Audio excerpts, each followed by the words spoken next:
Hello et bienvenue dans le podcast Comment s'écouter quand on est en couple. Que signifie s'écouter quand on est en couple? Alors qu'on sait que dans le couple, il faut faire des concessions, on ne peut pas penser qu'à soi, sinon ça ne va pas. Bref, tout ce genre de blabla, vous le connaissez très bien, c'est ce qu'on entend beaucoup dans la société. Alors qu'est-ce que ça veut dire s'écouter quand on est en couple?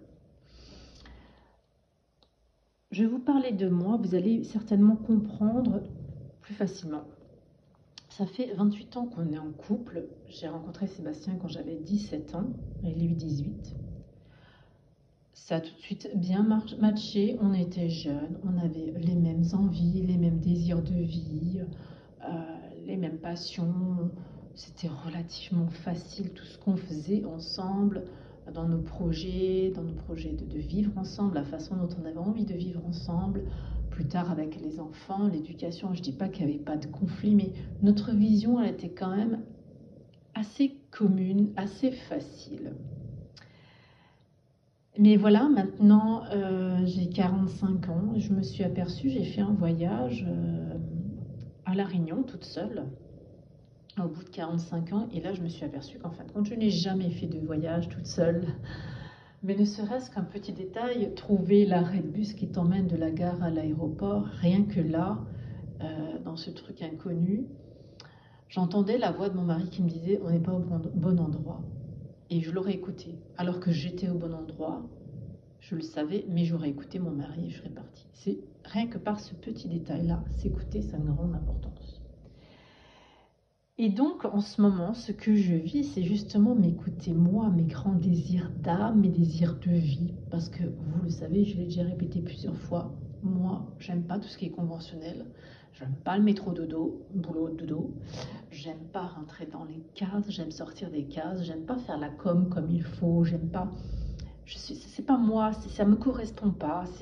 Je peux le faire, mais c'est contre mon énergie, c'est contre ma nature et ça donne pas les résultats satisfaisants. Et donc, mes désirs d'âme aujourd'hui, c'est de vivre cette vie où c'est toi, selon ton envie, de vivre aujourd'hui la journée qui décide si c'est le moment pour toi d'aller promener les chiens, si c'est le moment pour toi pour faire un podcast, ou si c'est le moment pour toi de passer du temps en famille. C'est aussi cette vie où j'ai cette souplesse-là, d'être beaucoup plus proche de mes parents, de mes enfants, de mon mari. C'est d'avoir cette souplesse-là et de ne plus avoir cette contrainte de quelqu'un qui décide quand est-ce que je ferai ces choses-là. Donc, voilà, c'est vraiment ce qui m'attire, c'est vraiment ce qui me tient en trip. C'est aussi cette envie de pouvoir voyager, de pouvoir vous accompagner de n'importe où je suis, si j'ai quelque chose à vous transmettre, à vous partager. C'est vraiment de cette manière-là que j'ai envie de vivre.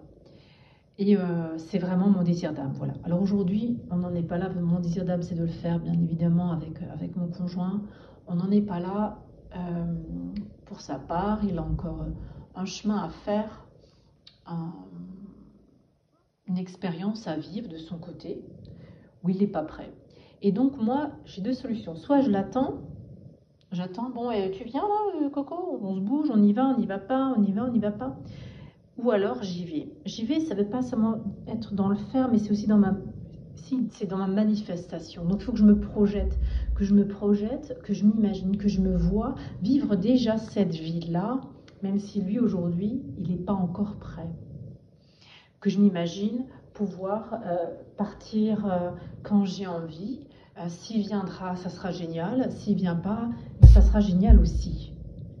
C'est qu'on n'est plus obligé de faire les choses tout le temps ensemble. C'est qu'on n'est plus obligé de s'attendre, de bouger sans lui.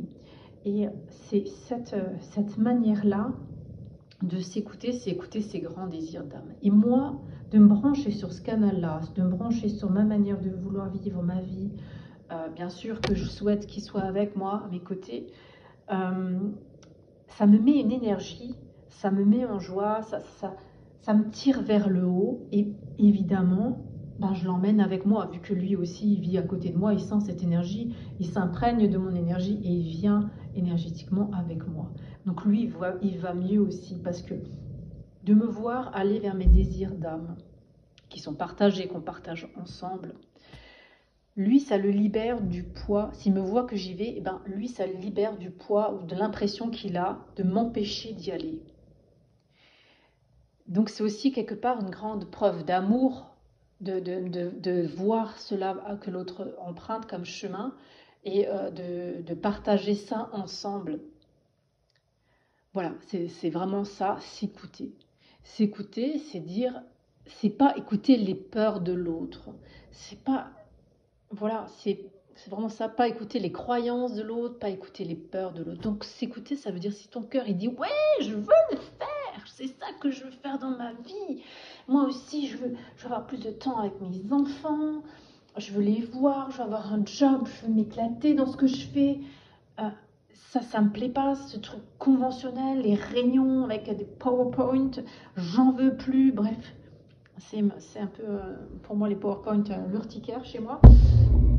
Donc, peu importe ce que c'est pour vous, euh, mais quand vous sentez ça, c'est ça, s'écouter. Et après, vous le partagez évidemment avec votre conjoint. Et si là, il vient, ouais, mais non, mais tu te rends compte, on a un prêt immobilier, non, mais tu te rends compte, ça n'existe pas une vie comme ça, tu te racontes n'importe quoi, on n'est pas dans le monde des bisounours. Hein.